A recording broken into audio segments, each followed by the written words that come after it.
anybody will show up, but we will wait and we will see. I just haven't gone live in a long time. I'd pretty much given up on the channel. I just hadn't felt the drive to be here. But at the same time, who doesn't love all the attention? And I'm trying to figure out what do I want to do with all the lights. I have lights surrounding me from every angle right now.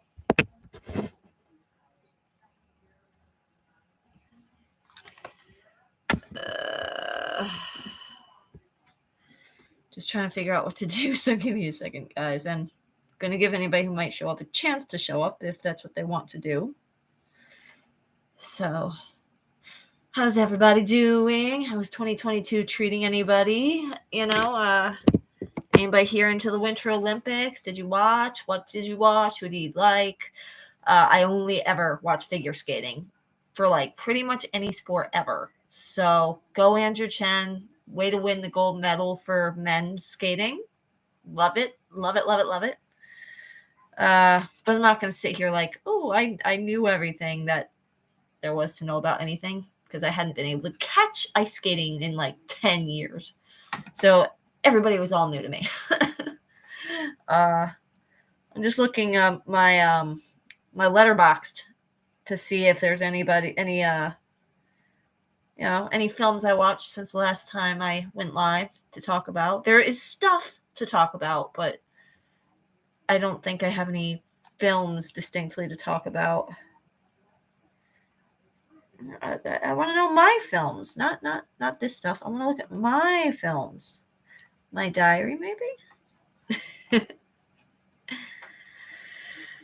Oh, I meant to share a link to somebody in particular. Whoops. I gotta do that. If I don't send a link to somebody, then she'd be upset with me. Share that. Close. Okay, I'm not gonna be able to see you guys for a second. I was an idiot. I did not. Well, or did I? I could have sworn I shared it with her. Yeah, I did. Maybe I did share it. Maybe I'm not such an imbecile after all. Cool.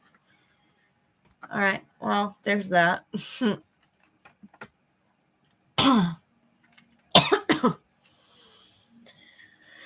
All right. So, of course, now I've got the coughs all of a sudden. Anytime I want to talk, right? So let's see. What do I want to talk about? What have I seen that I haven't talked about here?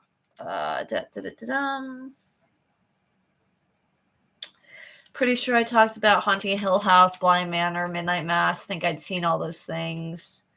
The Original Martyrs. I don't remember. When did I watch this? December 4th? I don't remember coming on since December.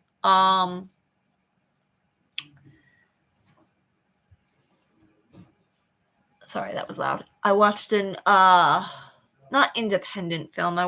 Maybe it was a independent film. I watched a movie from the Great Britain area, I believe, called Rose. I think it was also called Rose, a Love Story. It starred, I believe, a real husband and wife couple. A real life husband and wife couple.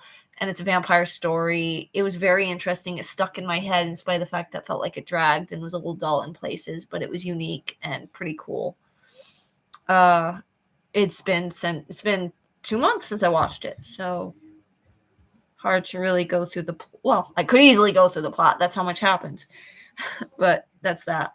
The Sound of Violence, Horror Guru actually. The Horror Guru and Count Dracula actually did a really great vlog on that if you want to check that one out. The Sound of Violence. I rewatched House of Wax.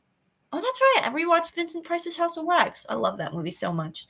I'll be happy when I finally get an actual copy of it. But right now I have to count on like Tubi and Amazon Prime and stuff to watch that. I have the new Candyman. Finally got to see that, and it was all right. Lent it to my husband, so I haven't watched it again since I bought it. But I feel like it's something that's got to grow on me a little bit. It's not like an immediate I'm in love like the first movie and even the second movie to some degree. We don't talk about the third movie. And the last thing I have up here is The Phantom Lover, which year did this one come out? This is a movie that's been remade so many times. I think the original was Song at Midnight, and it was like early black and white talkies. Kind of a Phantom of the Opera-esque film. This is a remake that came out in 95, and I finally just got to see it. It was interesting, mostly because it's a Chinese story, Chinese film, Chinese story, Chinese language, and Chinese theater is just, it's so different. The things that other cultures will find appealing that we don't as Americans a lot of times, or just, other different cultures won't find so appealing, is very interesting. So I'm like, this guy's supposed to be a fantastic singer, but he did have a classical style of singing versus like traditional Chinese opera, which is all very up here. And I'm not trying to mock or make fun of it. It's that the traditional sound is all up in here in the nasal cavity, and it's just something I can't.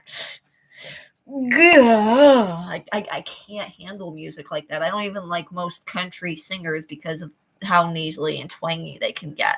Like, I can handle a little nasally, I can handle a little twangy, but Chinese opera is on another level, so it's not for me personally. Oh, that hurt. That hurt.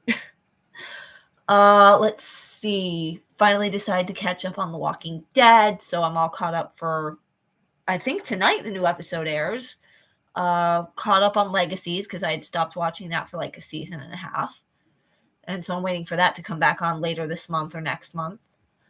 On Netflix, I think I've told you guys one of my favorite authors is Karen Slaughter. One of her books is being turned into a Netflix distributed film called Pieces of Her. Yeah, Pieces of Her. And it's going to star or co-star Toni Collette from The Sixth Sense and Hereditary and many others like Knives Out. So that's a whole lot of fun. My new big thing lately, though, is Star Kid. Like, I've heard of Star Kid. I remember all the way back at the beginning of YouTube. Almost immediately I heard of a Harry Potter musical, but that's... I don't want to say I don't like parody. I don't watch parody. I don't watch farce. I do. Musical comedy are not two things I watch a lot of. Like, Legally Blonde is like too much for me, even though I adore that musical. But its style is a little too much for me, so a lot of things like that. But I finally watched 3 of the Star Kid musicals. I have to work my way up to the other ones. I'm staying away from the Harry Potter ones for now, just because I don't feel like they're for me. And let's be honest, their production values have not always been the best, not on stage, but like their microphones and the cameras and the editing. It's painful to go back and try to watch those sometimes, just because they haven't always had the budget to show that off for filming for integrity. But Twisted, Story of a Grand Vizier, The Guy Who Didn't Like Musicals, and Black Friday are just absolutely phenomenal musicals. 2 of them horror comedy musicals. And I just absolutely adore them. I wish there were people here talking to me so I could go off and answer questions. See, it's times like this where I'm like, okay, I have very little to talk about, but the things I want to talk about, I can't sit here and just fly off the cuff about it. But I don't have the equipment to film and edit anymore at this time. Especially my computer is literally falling off of its base. There's something, I don't even know what happened. I went to close my computer one day and all of a sudden it just started detaching from the base. So it's just going to sit here until eventually my computer dies someday, hopefully in the far future, because it still works otherwise. But, uh-oh. Oh, sorry, my son's getting yelled at. Yeah, I was going to figure out if my girl knew I was on and wanted to invite her in. We all miss Dawn, right? Love you, Dawn, girl. I mean, you're probably not there right now, but you'll watch this eventually. So, thinking about you. Wish you were here. What happened? I thought I closed my closet. Apparently, I opened this side instead of closing it. Ugh, I don't got anything you guys can't possibly see in there. Nothing that private, but yeah, just big empty black spaces behind me on the camera. That's weird. So, oh, let me show you guys something.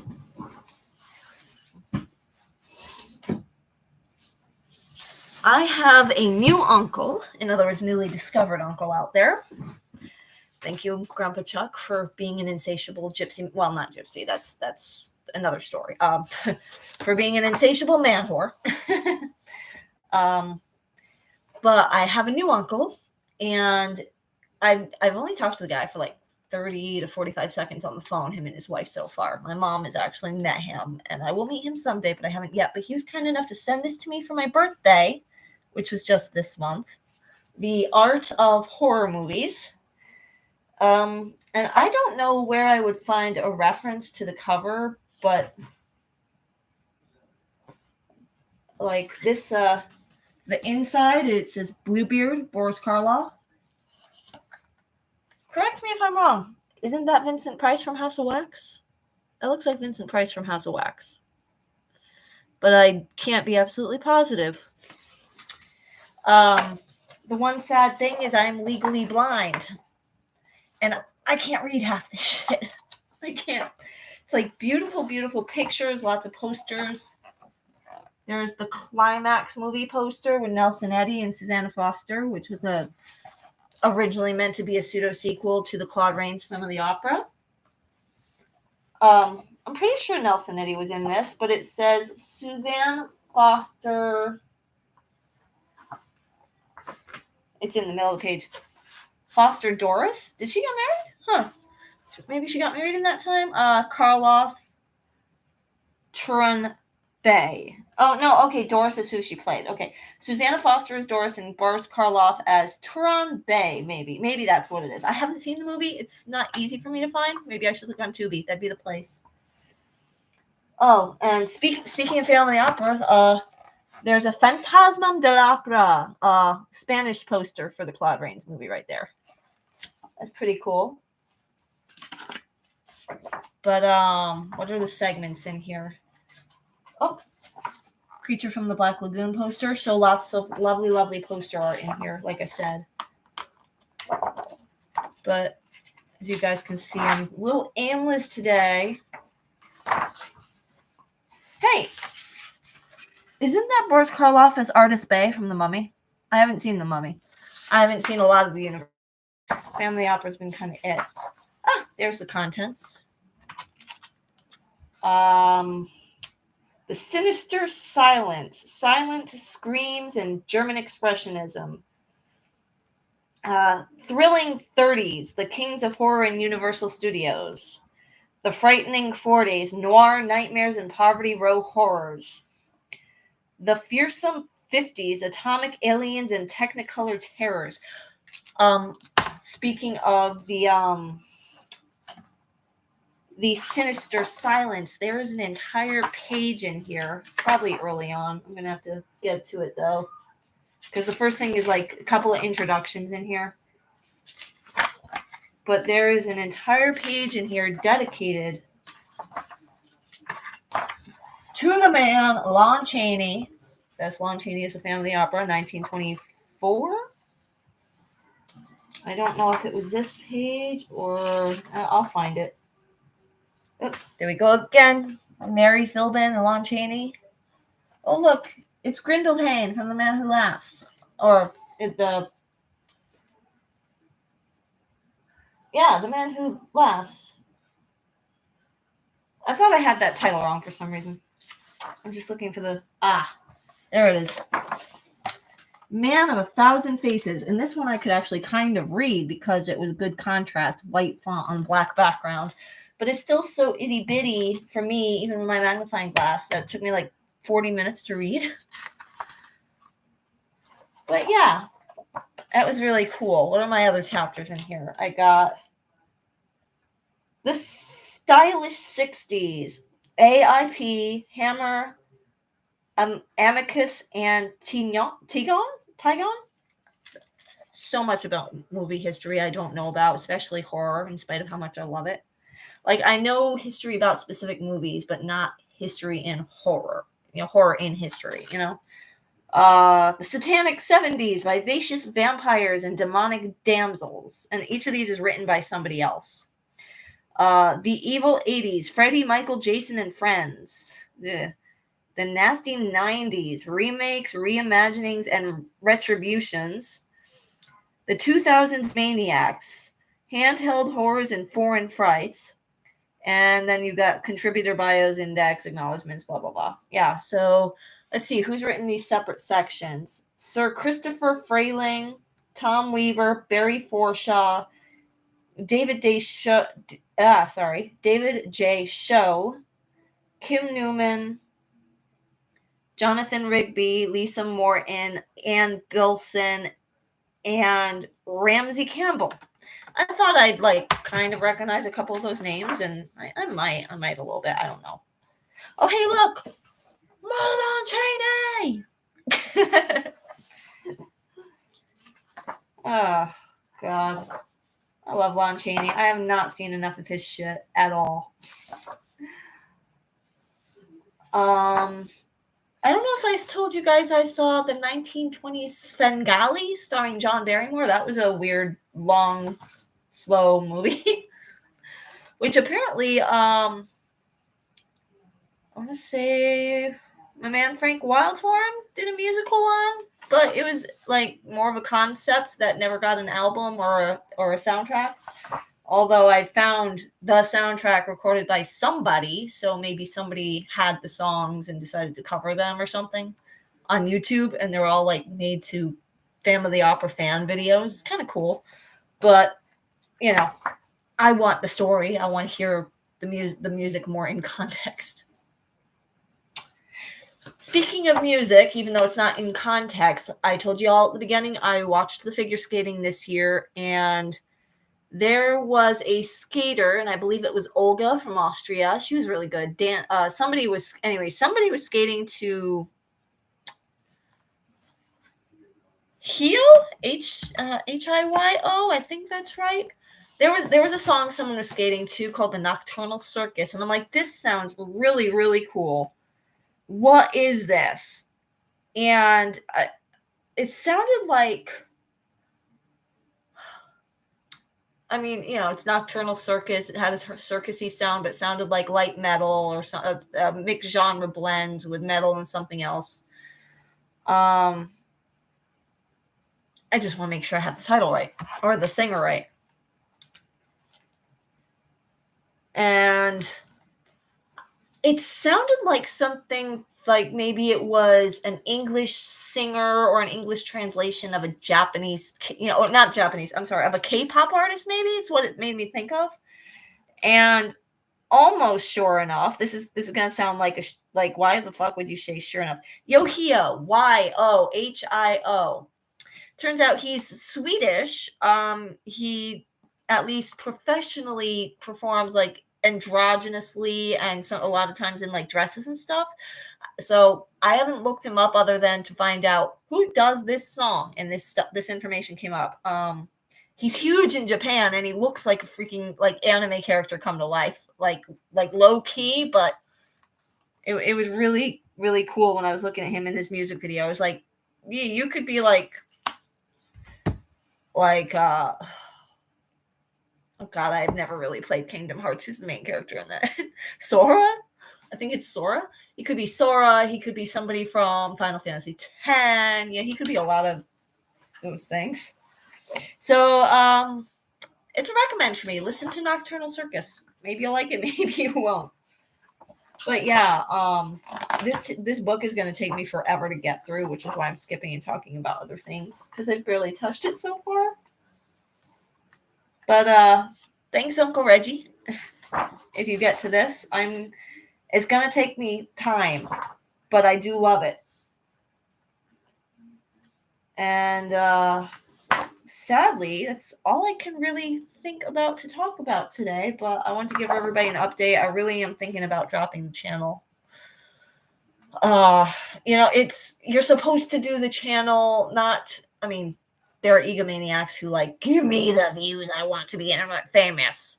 And there's a degree of that when you make your own channel. Hey, let me put myself out there. Let me see if I can get followers. Let me see if I can have a following, and just get a community going that I can feel safe in, that I can have fun with people.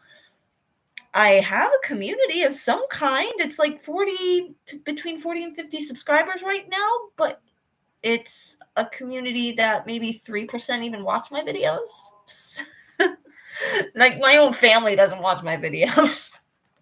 So, it is one thing to do it for the joy of it, of course, but to say you never do it for the views, it's like, well, you don't have to do it with the goals in mind, but if you're never getting views, that's not going to make you feel joyful about doing it either.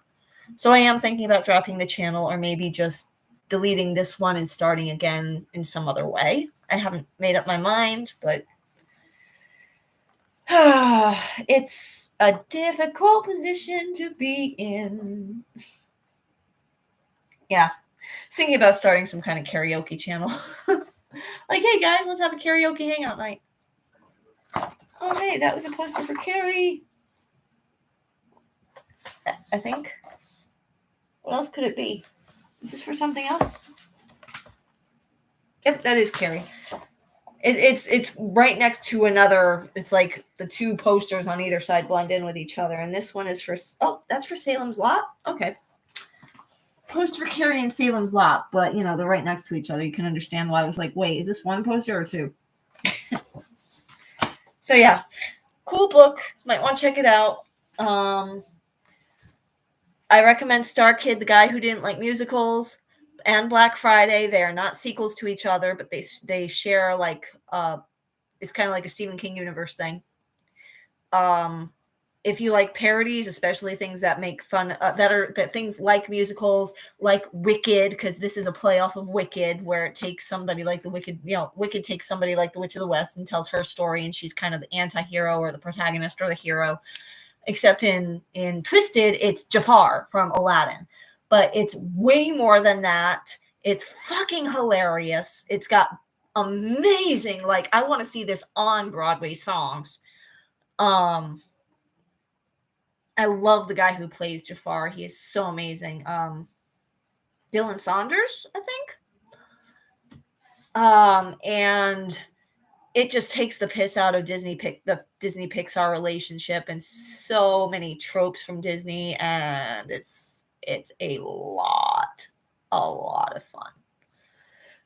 The Guy Who Didn't Like Musicals is a horror musical that's a take. It's its own story, but it's a take on Invasion of the Body Snatchers, and the main character is a dude who hates musicals, and his worst nightmare on the planet would be if he was to be forced to be in a musical. So, of course, meteor falls down to Earth, and then parasites start taking over the human bodies, and all of a sudden everybody's singing, dancing.